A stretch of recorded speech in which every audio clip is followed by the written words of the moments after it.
Começa agora o Inteiro Teor, um programa do TRF da Primeira Região. TRF1 confirma a eliminação de candidato que se inscreveu em concurso para a Marinha. Ele sofre de daltonismo moderado. Tribunal Regional Federal da Primeira Região reafirma que responsabilidade técnica por estabelecimentos que produzem aves e ovos é exclusiva de médicos veterinários. Justiça Federal reconhece o direito de netos de ex-combatentes a receberem pensão por morte. Eles viviam sob a guarda do militar. O Inteiro Teor apresenta decisões da Justiça Federal da Primeira Região. Fique com a gente.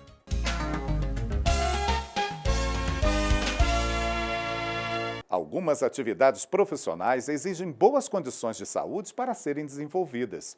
Do contrário, podem colocar em risco a própria pessoa e quem trabalha com ela. Atuar nas Forças Armadas é uma dessas atividades. Por isso, o TRF da Primeira Região manteve a eliminação de um candidato que sofre de daltonismo moderado e que prestou concurso para ingressar na Marinha do Brasil. Saiba mais detalhes na reportagem de Roberta Nunes. Já imaginou se o mundo fosse todo em preto e branco? Se esse jardim não tivesse o verde das folhas e o colorido das flores? Provavelmente o mundo seria bem mais sem graça, né? Ainda bem que elas existem. Azul, amarelo, vermelho. Essas são apenas as primárias. E a partir delas surge uma infinidade de cores. Mas nem todo mundo consegue identificar totalmente esse universo colorido. Foi fazendo um exame de um livrinho que eu não conseguia enxergar os números. Eram muitas cores misturadas e eu não enxergava. Rafael descobriu aos 18 anos que era daltônico.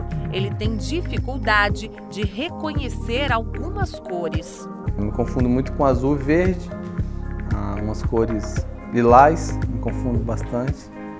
Essas cores modernas, salmão, me confundo bastante. Importante entender que daltonismo, ou popular chamada cegueira de cores, o nome mais científico e técnico é a discromatopsia. Dis de dificuldade, croma, cores, psia, visão. Então é a dificuldade de interpretar os diferentes tons, as tonalidades de cores. Dificuldade que impediu um candidato do concurso da Marinha a assumir o cargo de soldado. Apesar de ter sido aprovado nas primeiras etapas da seleção, ele foi considerado incapaz para a função. O laudo médico apresentou problemas de visão, como a miopia, um astigmatismo e o daltonismo parcial. O caso que aconteceu na Bahia foi parar na Justiça.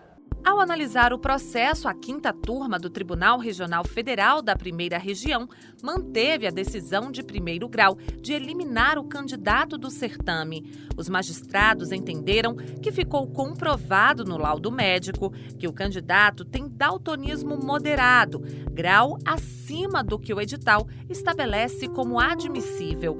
Além disso, a condição clínica dele pode acarretar riscos à própria integridade física e a de terceiros.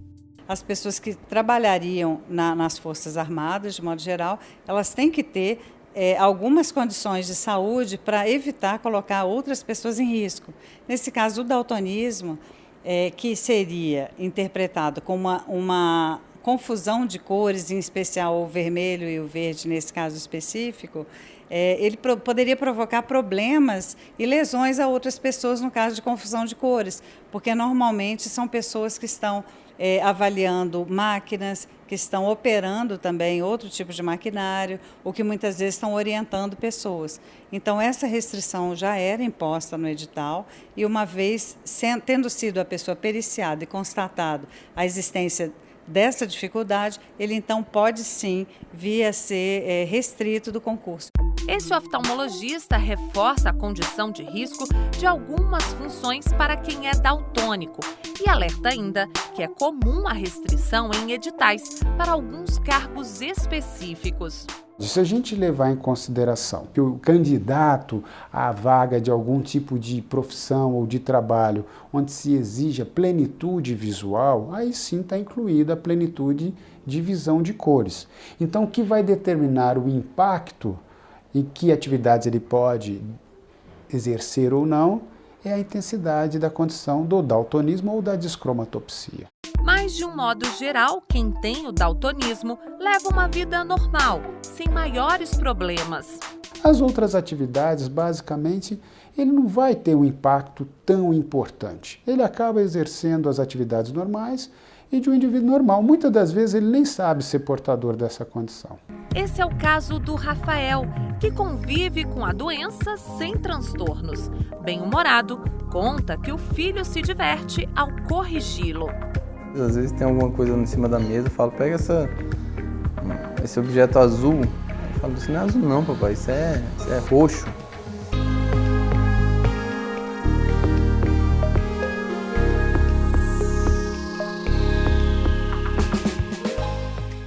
Decisões como essa que você viu aí na reportagem estão no nosso portal. Acesse www.trf1.jus.br.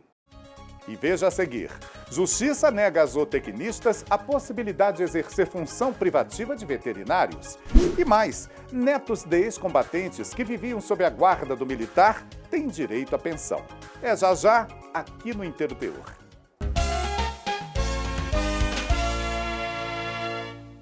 O Tribunal Regional Federal da Primeira Região decidiu que a responsabilidade técnica por estabelecimentos de produção de aves e de ovos é exclusiva de médico veterinário.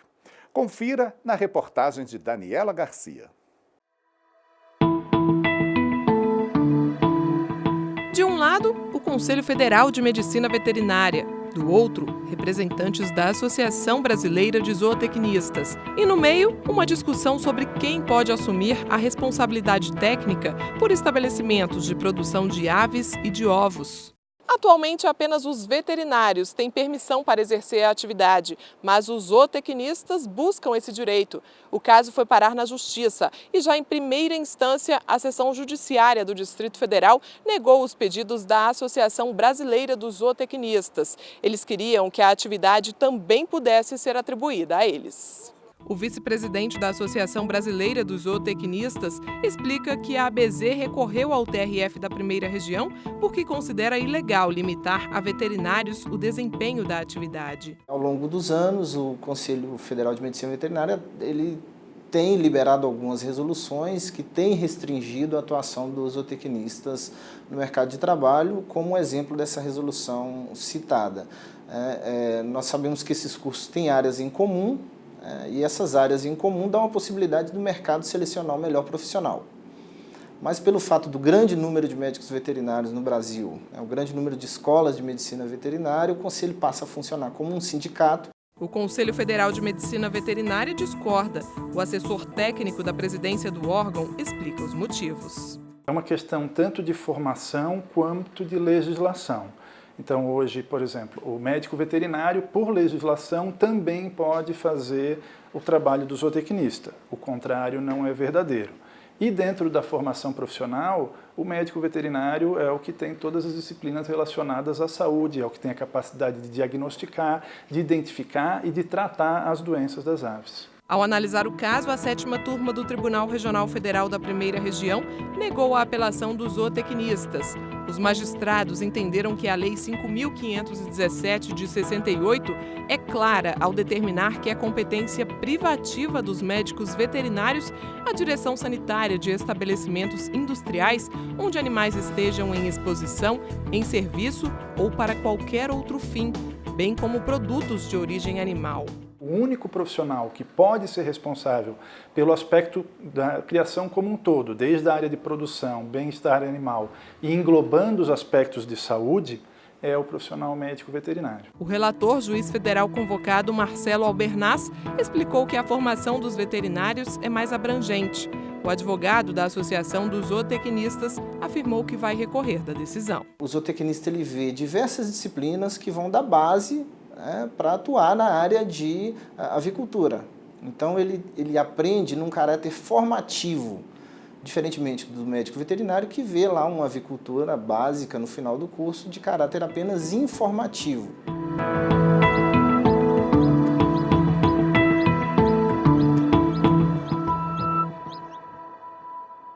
Quando o tutor de um menor de idade morre, na condição de segurado, quem está sob sua guarda tem direito de receber pensão. O benefício está garantido, pois o Estatuto da Criança e do Adolescente reconhece a esse menor a condição de dependente para todos os efeitos. E isso ocorre porque o Estatuto prevalece sobre a Lei Geral da Previdência Social. Saiba mais na nossa próxima reportagem. No entendimento da segunda turma do Tribunal Regional Federal da Primeira Região, os netos do ex-combatente que atuou na Segunda Guerra Mundial devem receber a pensão por morte do avô até completarem 21 anos de idade. Isso porque, apesar da Lei 8.059 de 1990 não abordar a possibilidade de concessão do benefício, o Superior Tribunal de Justiça já afirmou o entendimento de que a omissão não impede a concessão da pensão, já que o Estatuto da Criança e do Adolescente prevê que a guarda confere ao menor a condição de dependente para todos os fins e efeitos de direito. O relator desembargador federal João Luiz de Souza destacou que, inclusive, o exame de eventual dependência econômica deve ser dispensado, porque, no caso, ela já é presumida. Esse foi o Inteiro Teor com notícias sobre decisões da Justiça Federal da Primeira Região. Você pode ficar com a gente no nosso portal e também nas redes sociais como Facebook, YouTube e Instagram. Até o próximo programa. Tchau!